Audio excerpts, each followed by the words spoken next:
Welcome to the first episode in a brand new series of Your Time in the Run, the Hunted podcast from Reality TV Warriors. My name is Michael Harmstone, and joining me as always is my fellow Brit who's only doing this series because we want him to, Anthony Williams. Walkie-talkie, walkie-talkie. And the lady who promises us every week that she's not a weirdo, Michelle Pierce-Denevert. I wasn't ready with the This is where you say hello, tagline Michelle. like he was. Bugger.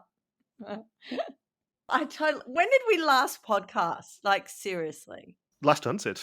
So, May, June last year, I think. That's crazy. Yeah. We've been recording the first historians of next year, me, Logan, and Bindles, and I actually mentioned this when we recorded this week. I'm like, yeah, Hunted has sideswiped me again because I wasn't expecting it to be this side of Christmas, and more importantly, I wasn't expecting it to be 2 a week again. I don't know why they do that. It can't help the show because it just means more people will miss it happening because there's less of a window of opportunity. Yeah, and there are 3 of them here because we have not watched episode 2 deliberately because we don't want to spoil ourselves. Yeah. You can sort of blame Australia because we like having multiple episodes, and ever since we started, you have started and America has started. And yes, 200 in a week, 2 celebrity traders in a week, 2 Australian amazing races in a week. Like, come on, people. Yeah, to be fair, no one watches Amazing Race Australia anymore, so that's yes, kind of they do. beside the We've point, had but- really good ratings. We've had good ratings. Have you seen the ratings, Michelle? I don't think you have. No, on catch up. They've been good on catch up. Yeah. Well, that's what we all do now. We watch it on catch up. Well, I don't, but a lot of people do. As much as 10 are spinning it as a success, I have seen the ratings. It's doing really badly, at least on live. Nobody watches live anymore. No, hence, us doing this 5 days after the fact.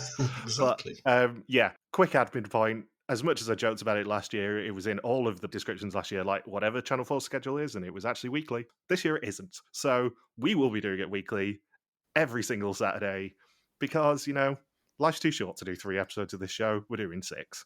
Yeah, we can't do it justice when we're trying to cover half a series in one hit. It's ridiculous.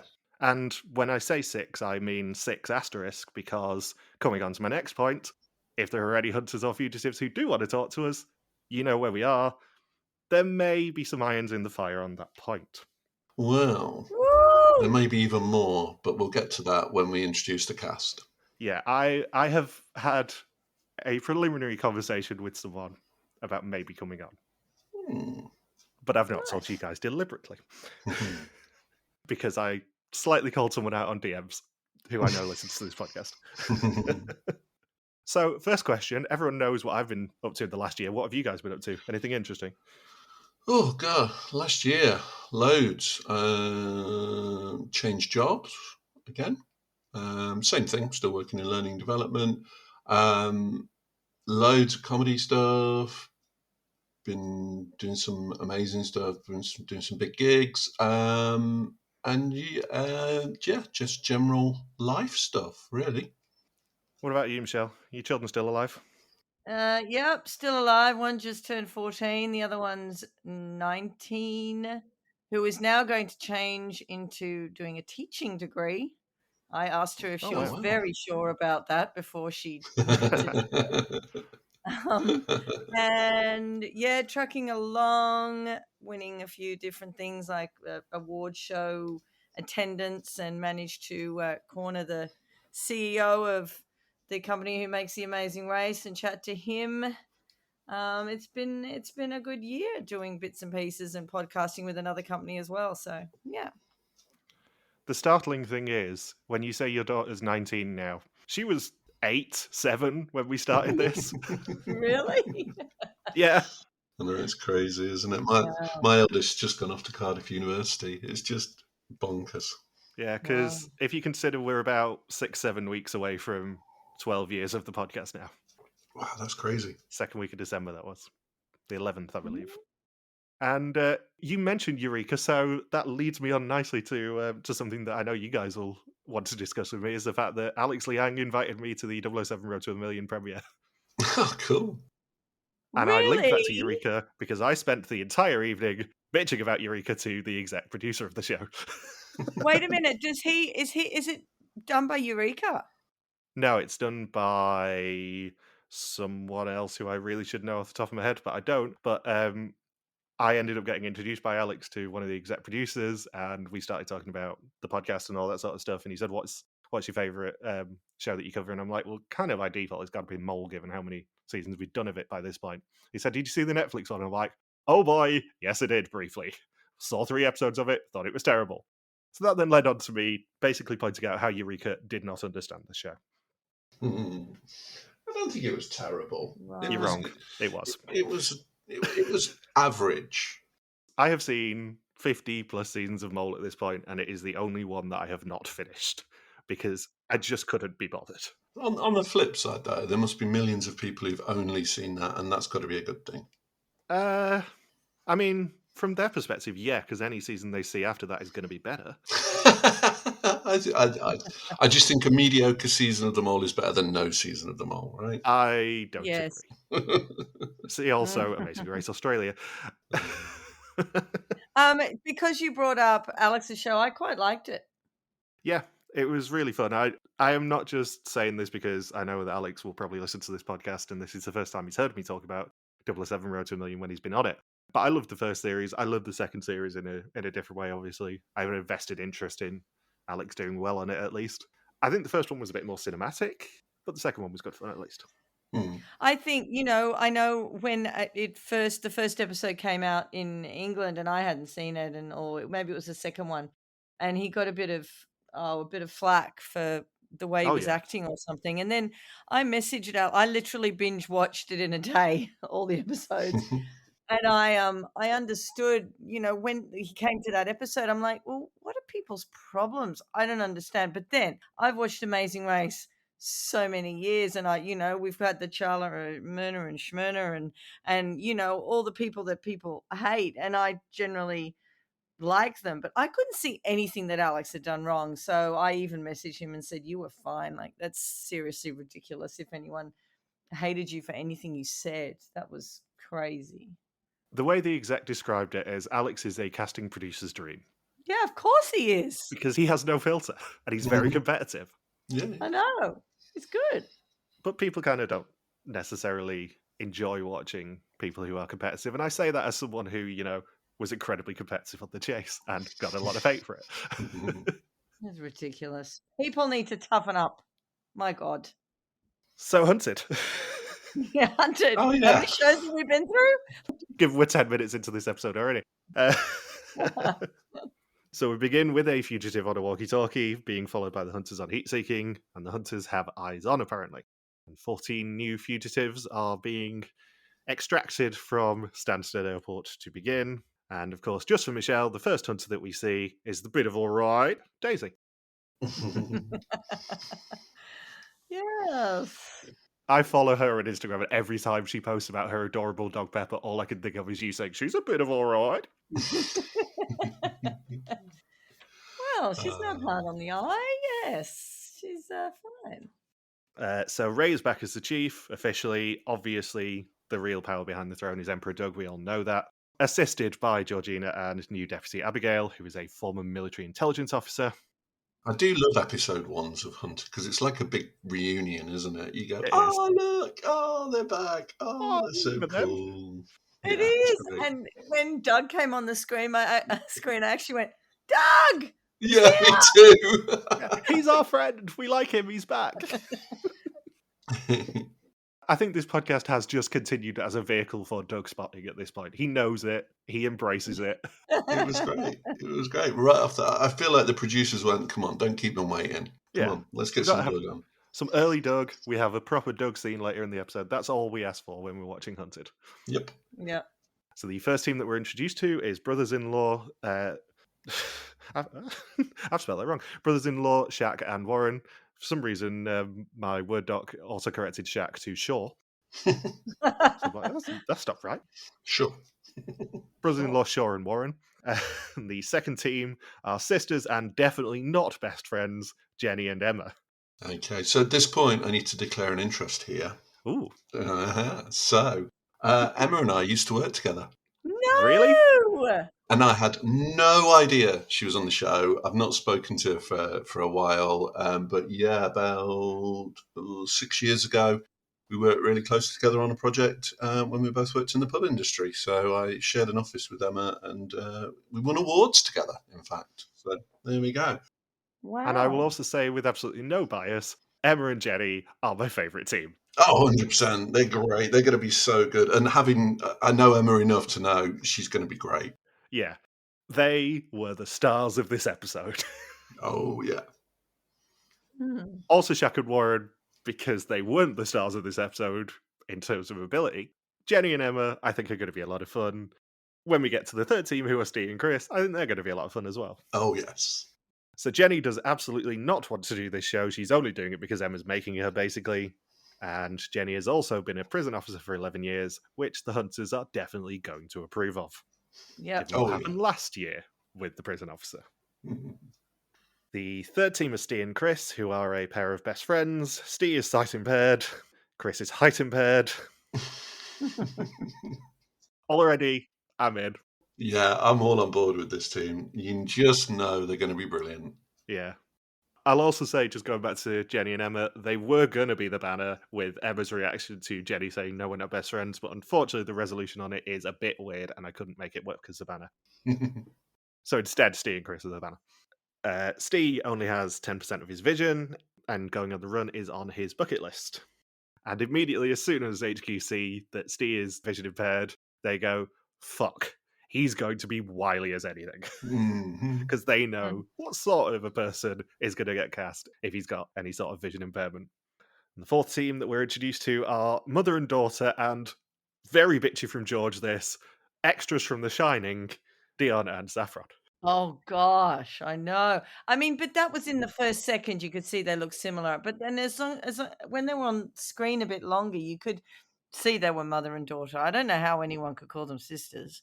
Yeah, I know that HQ are told to ramp it up and everything, and Doug tells them to sod off and let me do my job. But I do think calling them extras from The Shining is a little bit mean. I did like it. They did. I get the vibe. It was good. It was funny, but bitchy. It was good with them walking down the hallway and them Yeah, wearing it the was. exact same clothes. I feel like that statement came from them seeing that picture and going, "Oh, look at what that looks like." Yeah. Mhm. I'm sort of fascinated about the logistics of this with Stansted, because everyone seemed to have been coming from like different flights and stuff. Yeah. So how are they all arriving at the same point? Yeah, because Stansted was not closed down for this. Stansted was still very much a working airport, you could tell it was. So I wonder what the actual infrastructure was on it. And where have they all flown in from, given that Shaq and Warren are from Croydon? Why would you fly to Stansted from anywhere near Croydon? In fact, to fly anywhere near Croydon, you probably would use Stansted. I wonder whether, because we know that they sequester him for a few days beforehand, because Rob told us that, I think. I wonder whether they flew in from that, but even then, not everyone was going down an air bridge or whatever. Yeah, it did look like they were coming in on different flights, which is pointless, right? If they Yeah. if they want to do that, just ship them all up to Edinburgh or something and bring them in. I don't know. I guess I know why they want to have an interesting extraction point, but it felt like they went to a bit of extra trouble that they really didn't need to. Yeah, and also more importantly, who wants to go to Stansted? It's in the middle of nowhere. Yeah, precisely. So the teams have to collect their bags from the carousels, and that is when the hunt will actually begin. They've got to stay on the run for 21 days, seek help from family and friends, and attempt to throw hunters off the scent. I do like that was stated up front. Yeah, this is the first time they've actually said that they have to do that. We've always known, obviously, because we've talked to fugitives and all that, and it's always been sort of implied, but they come out straight away and say, yeah, this is what they have to do. It is mandatory they have to seek help from family and friends, and it is mandatory that they have to do something to annoy the hunters. Maybe that'll stop some of the comments this year. You know it won't. I didn't look at Twitter for Hunted, but I'm assuming it's the usual bitching of, oh, this is all so fake. And it's like, yeah, it started as a documentary to replicate the powers of the state because of the surveillance bill. Do you not remember that? Nearly 10 years ago? I know. Although there is a bit later on that I'm like, oh, come on, guys. At least make an effort. So Mark gets the fun job this year of sitting in the helicopter and spots Emma tripping over straight away, which I'm sure, as her ex-colleague, you absolutely adored. Bless her. 88 quid on a pair of leggings. Oh my God, 88 pound That is very on leggings. brand. 88 pounds? Like, where is she? Are they gold threaded? What the hell? And why would she wear 88-pound leggings on a race where she might be in the bush? I'm sorry. This is my first rant. She's on My telly, God. Michelle. Of course she's got to look good. Can't tell the difference. They're just black. From their bio, it very much seemed like Jenni and Emma are chalk and cheese from two different worlds, even though they're sisters. Because one's from Barnsley, one's from Harrogate. Yeah. Emma's definitely not from Harrogate, by the way. She Yeah. might live there. She lives there. She's not from there. Well, that's the thing. When they were introduced, they were both introduced as being from Barnsley, and then in her lower third, it says, "Oh yeah, she's from Harrogate." Really? Yeah, and then later they said near their home in Wakefield. So I'm not entirely sure the producers have got their Yorkshire geography down. To be Yeah, honest. the official bio on the website is Barnsley and Harrogate, respectively. Yeah. Because I, sent it to you guys when I put it on Wikipedia. Did you clock that it was that Emma when I sent you that image, by the way? No, because I don't. Did you put surnames on it? I don't think you did. No, because they hadn't come out yet. And I hadn't really looked in detail at the photo. It was literally the first time I saw her on screen. Was like, oh my god, that's Emma. I know her by her maiden name, which is also her sister's name. I was like, oh my god, that's Emma Salisbury. What's going on? So the fifth team are Andrew and Robin, who are farmer friends from Dorset. They hope to be underestimated, as roughing it will be a piece of cake for them. I love this sequence. I love it when they say something and it's while they're doing it, the footage is clearly showing the opposite. It's like, oh, we're definitely going to be able to rough it. I mean, I can't take trousers off, but other than that, I'm going to be fine. Clearly What undermining the hell them. with the pants? Which is great because that gives me hope, right? If they're starting out getting the comedy edit, I think they're probably going to do quite well. Yeah. Did you guys see any wanted posters or anything? Because No. I think there was only one that got released, and I can't remember who it was. Yeah, it was pretty quiet as far as I remember. Because the other thing about this series is it's a very quick turnaround compared to normal. I mean, the last one was obviously abnormal, being like 2 years after it filmed, but this one was about 4 months, I think. Yeah. It was June, July they filmed. Yeah, which is interesting. I wonder why they've done that. What's the urgency to get this out this side of Christmas? Well, I think Hunted is just a consistent performer for them in that time slot. I know we don't like a Sunday 9 o'clock time slot for it, but it is a very decent performer in that time slot. I'm not sure the Monday one works, but, Sunday works.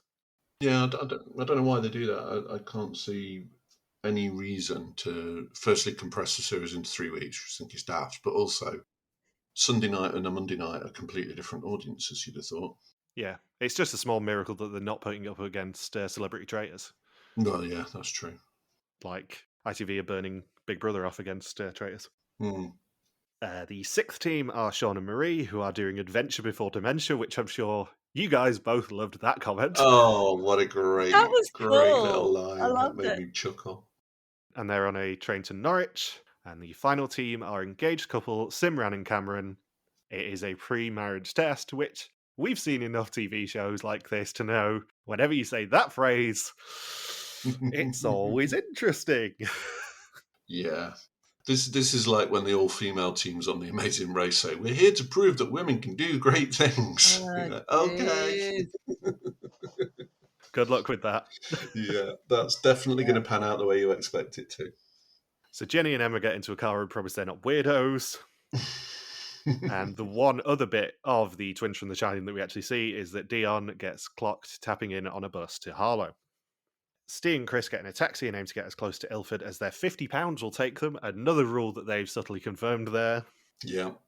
That they get 50 quid. I think it's 50 quid a day they can take out. It changes. Yeah, I think it's definitely 50 quid at a time. I'm not sure if they've confirmed what the interval is, but daily would make sense.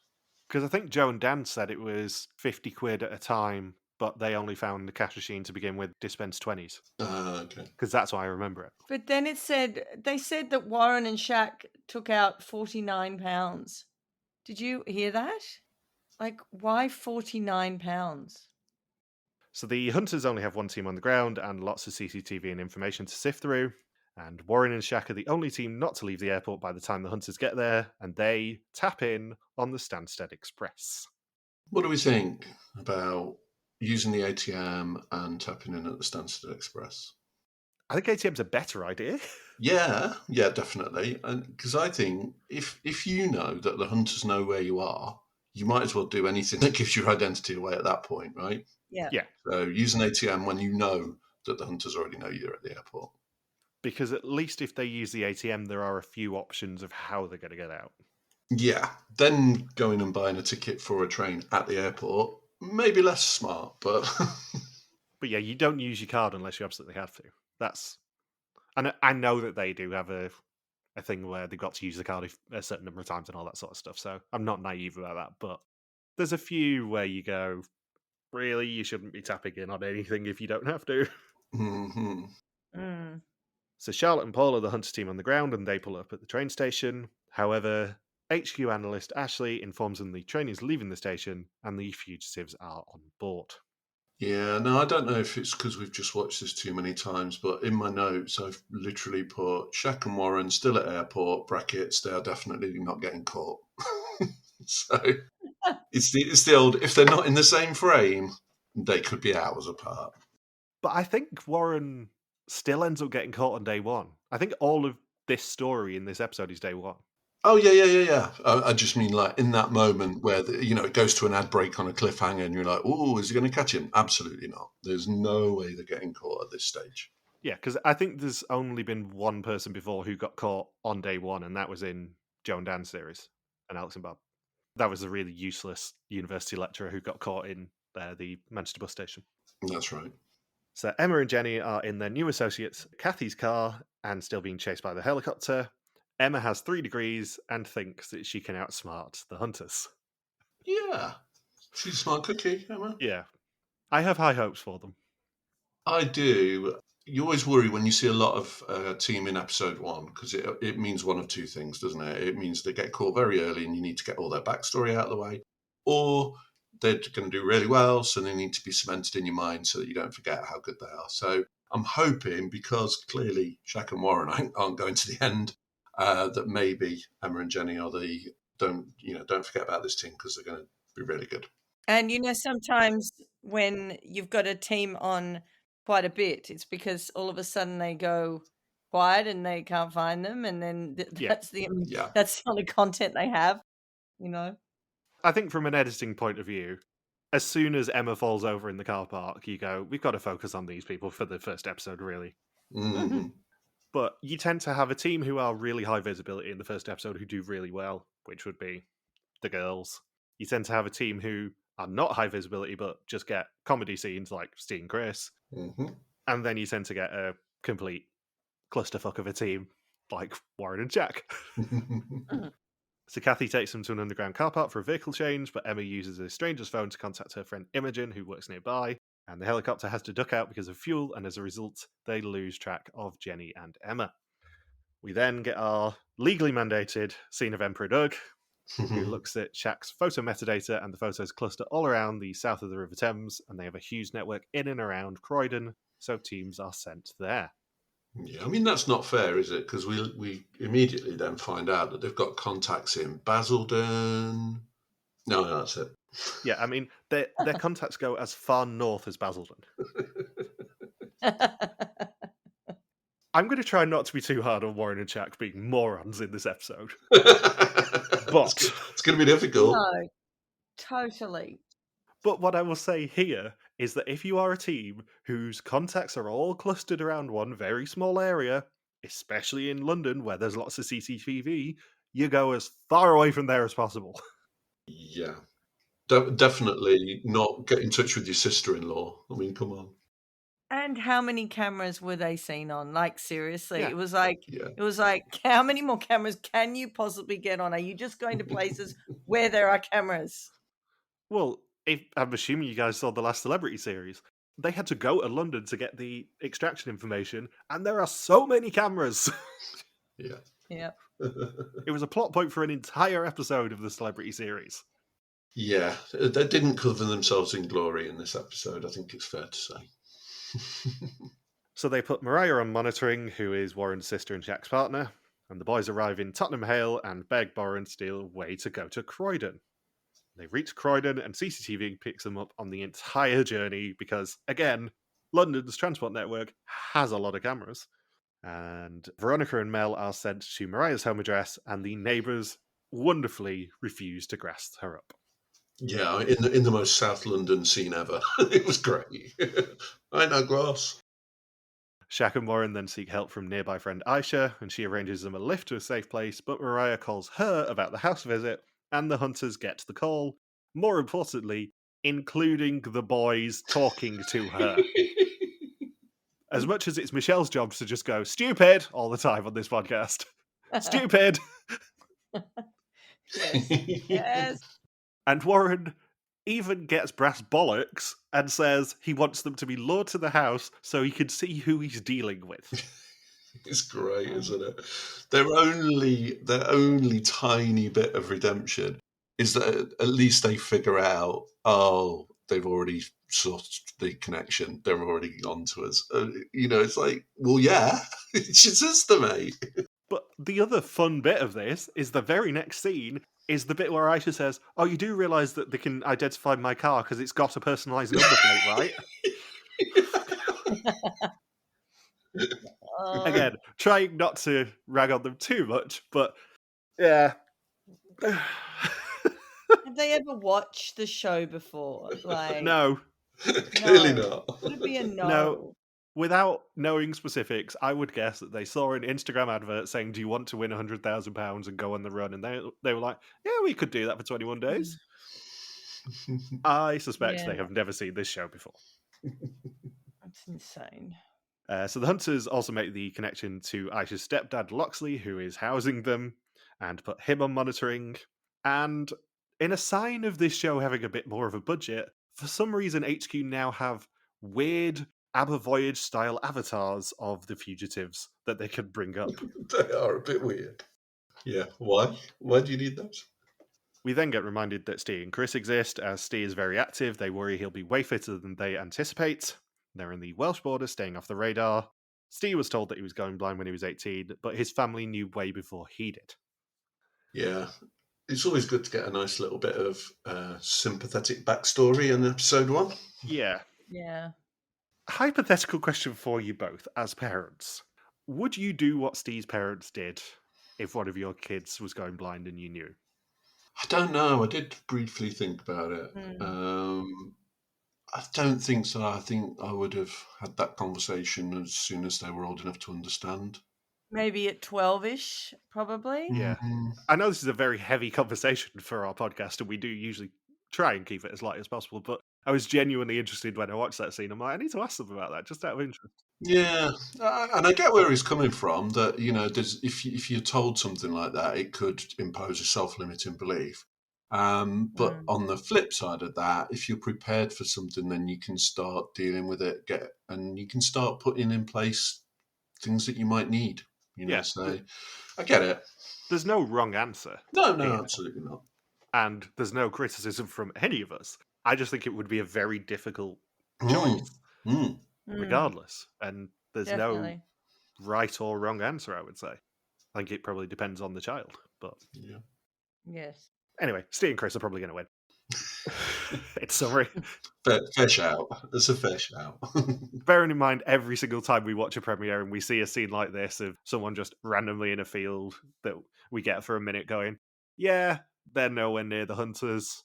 They're probably going to do fairly well. Yeah. And we could usually call it from episode 1 with these people. Absolutely. And if they don't win, then I absolutely cast down guarantee that his sight is not going to be the reason they get caught. No. It'll be a James and Nathan situation where one of them knackers the leg or something. Yeah. So HQ gets CCTV of Emma and Jenny getting into a new vehicle, and it's got telematics. Emma's just had a baby 6 months ago, so Cleo thinks that it will pull at her heartstrings, and a team is sent north, as that seems to be where all of their network is. Yeah, although the north is somewhat more rural than Croydon. Yeah. I was going to say, this will sound very hypocritical when I don't criticise them for heading north. It's different, right? Because Yorkshire famously has an awful lot of space and places and moorlands, and there's a lot of places you can hide in Yorkshire, not Croydon. the chances of them getting CCTV that has facial recognition in, say, Harrogate is much smaller than getting CCTV with facial recognition in Croydon or Brixton or any of the other places that they went through on Yeah. their quest to go home. Yeah.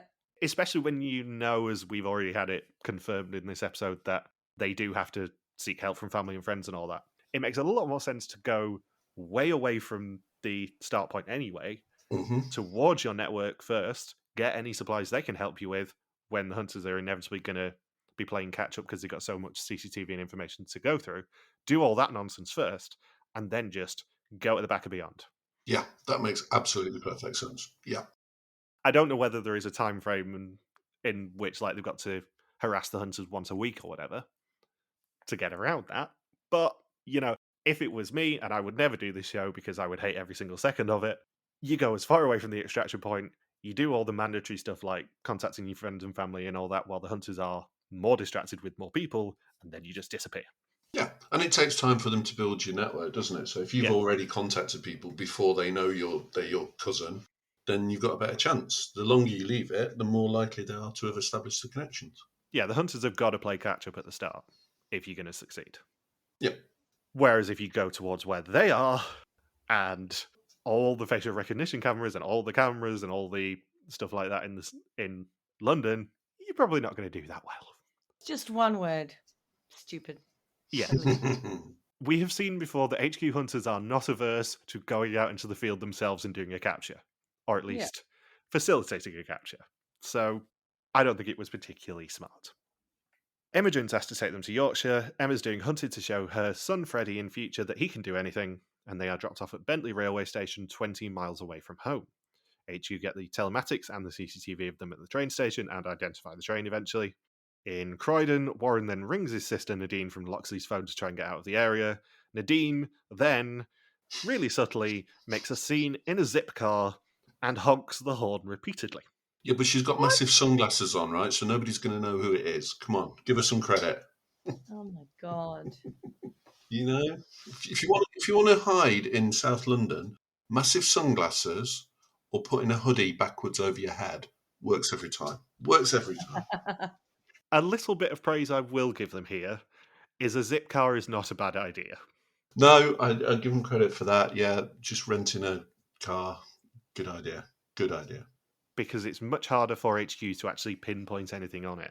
Yes, it'll probably still have telematics and all that, but it's much, much harder for them to sift through all the data of where that car's been Yeah, because they don't know who the driver is. And because it's like, you can hire those things for like an hour, can't you? It's going to have all sorts of random journeys here, there, and everywhere. There's not going to be a lot of data you can use off that.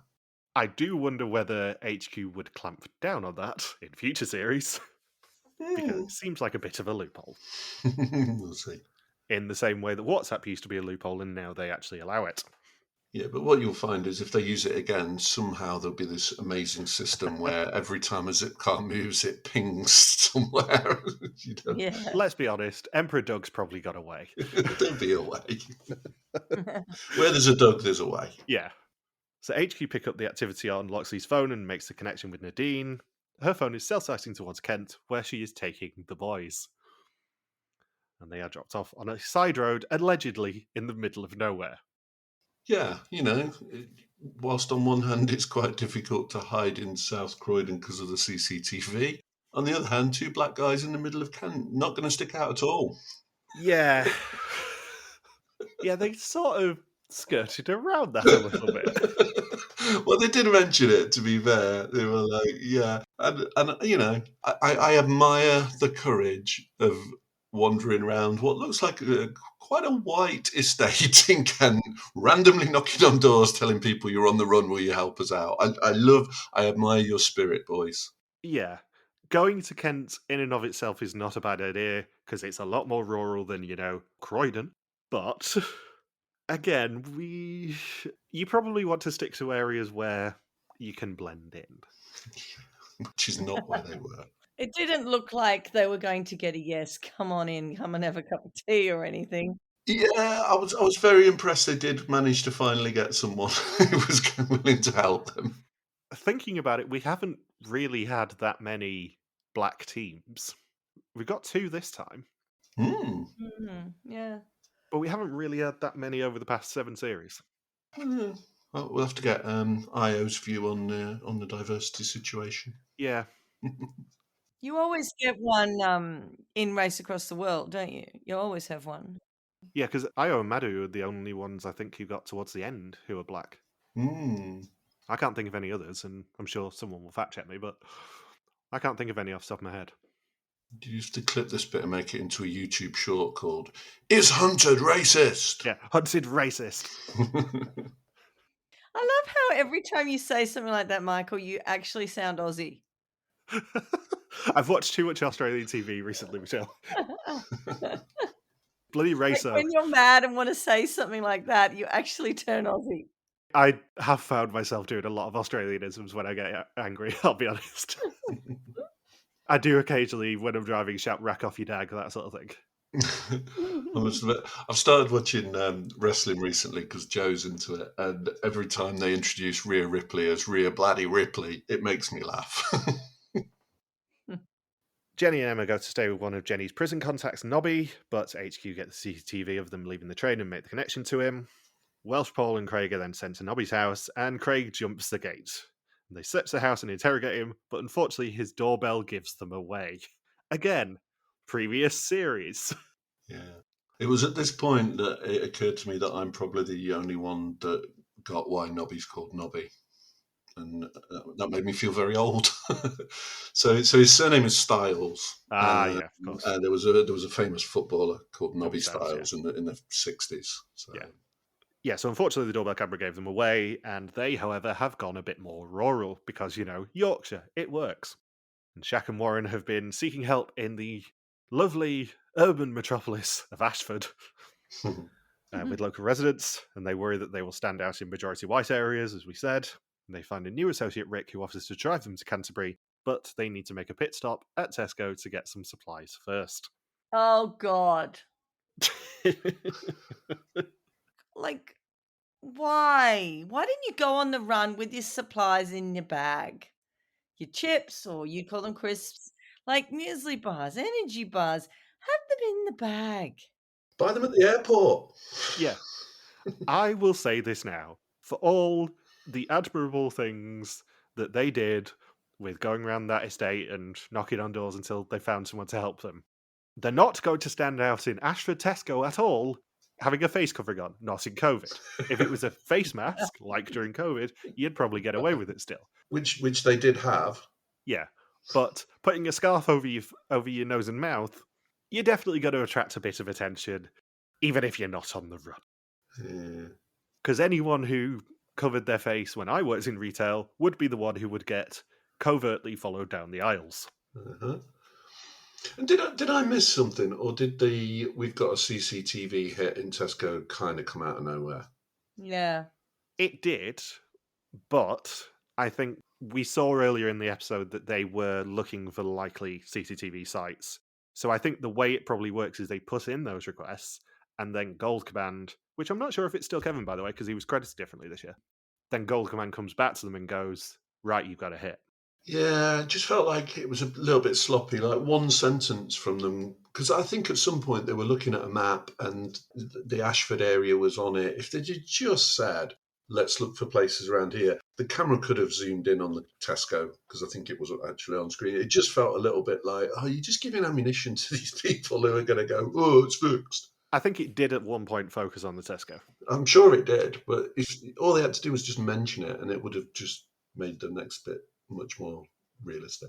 Because when they were setting up the triangulation of where the phone ping and all that was, they said there's a few CCTV sites of the big Tesco there. And then the camera zoomed in on it, I think. Just make it more obvious for people, please. Yeah, I think no matter what they do on this show, the people on Twitter are still going to bitch about it. That's fair. Being honest. So they did enough for me at least, but maybe not for others. HQ gets CCTV from the Tesco, believing correctly that it's Warren, and they get the car and put it on ANPR. And they spot that the car was empty, so no, the fugitives have left it, and then get CCTV of the fugitives walking through an underpass. They spot the hunters as Mark gets out the car, and he sprints after them. They split up, and Steve also leaves the car. And with a very good spot, Steve draws first blood for the series, and Warren's time on the run is over on day 1. And he gets the line right. Good man. He Well does. You've learnt well, new hunter. done. And that is the end of the episode. Yeah. So what are the odds that that they get Shaq within the first 2 minutes of the next episode? I don't know, because we didn't see where he was hiding, I don't think. He was kind of behind a bin, I think. Mm. It can only go one, in my opinion, it can go one of two ways. Either it's the first thing that happens in the next episode, or he carries on his own for quite some time. Yeah, I think likely Jenni and Emma are going to do very well. I think likely Steve and Chris are going to do very well from what we've seen in this episode. Mm-hmm. I'm not sure whether I've got enough information to wager anything on anyone else yet. Yes. No, and I think, to be honest, that probably tells us they're all going to do okay. Yeah. You know, we've got a clear early capture. We've got two clear good teams. The rest are just going to be the captures that happen in episodes 2, 3, 4, and 5. Yeah, I think if I had to guess another team to get caught sooner than later, I'd probably say Dion and Saffron. Yep. But that's not really based on anything other than the history of this show. Mm-hmm. No, I agree. We don't tend to see all female teams do that well unless they're focused on like Emma and Jenni in the first episode. Mm-hmm. Yeah, you need to have a strong first episode, I think, if you're going to win.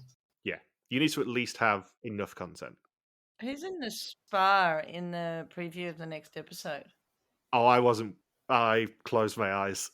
Oh, we always talk about what's happening in the next We thing. do, but this one was not a next time one. This one was a here's what's coming up on the rest of the series one.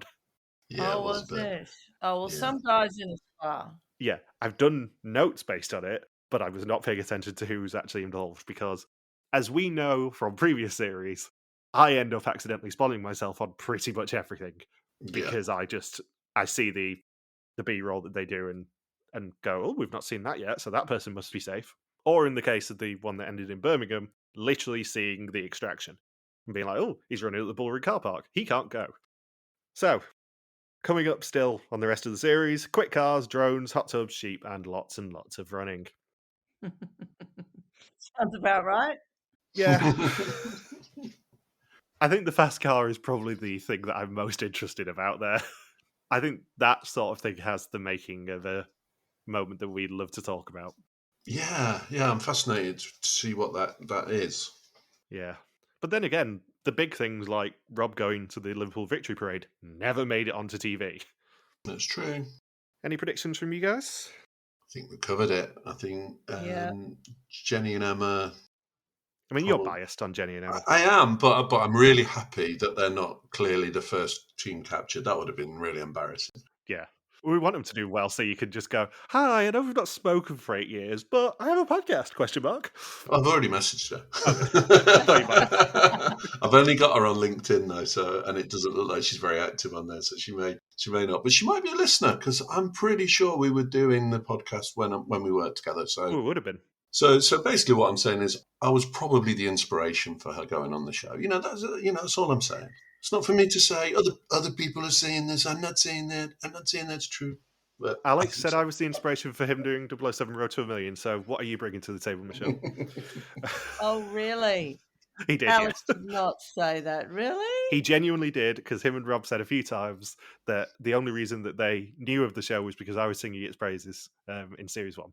What did he go to last week? He went to some social thing last week with Race to a Million People. I don't know. A lot of them are very friendly now. I mean, I met quite a few of them at the premiere event anyway, because they were all absolutely lovely. I don't know if any of them are going to listen. It'll probably get back to them because Alex does listen to this. But yeah, they were all very lovely. I did have a lovely time. I went into this a lot more in the Historians episodes. I wasn't planning on talking about this again today, but you guys hadn't discussed it with me. Yeah, so what are you bringing to the table, Michelle? Who are you getting on TV? God, I don't know. If I get on, I'll be dragging on a Survivor alumni. So You will. yeah, let's just see if that happens. You got close at one point, I believe. Yeah, well, I mean, the CEO said to me at the Logies, I said, I'm one half of your next winning female team, or your only female winning team. And he said, yeah, we know about you. We've actually talked about your partner. You're actually on the list. Yeah, you're on a watch list. On a watch list. Yeah, a watch list. And when he Yeah. said we've talked about your partner, I'm like, how have you talked about my partner? In what way? I'm thinking in my brain. Unfortunately, you were on a shortlist, but we did get a call from New South Wales Police. Yes, that's it. We got a call from the Hunted production people. Anything else to say about this episode? It's just good it's back. Yeah, it is. I don't think it was a spectacular first episode, but No, I thought it that. ticked all the boxes. It did everything we need it to do. It set things up nicely. I did really like that they spelled out some of the rules early doors as well. Yeah, it doesn't mean it isn't going to be an amazing series, but yeah, it was good. It was great. No, I must admit that I was very relieved that it wasn't a hugely talky episode this week, because I've not got much time to edit it, but hopefully next week will be. Purely selfishly, of course. That's fine. So, thank you for listening to our Hunted recap. We'll be back same time next week to recap episode number 2. Don't forget you can contact us on pretty much every social media platform that isn't TikTok, where we are TV Warriors. I can email us and contact at rtvwarriors.com. And still on the artist following known as Twitter at Bullsboy. Michelle is Bear333333333, and I'm MJ Harmstone. We'll see you next week for episode 2. But for this week, your time in the run is over. Bye. Bye.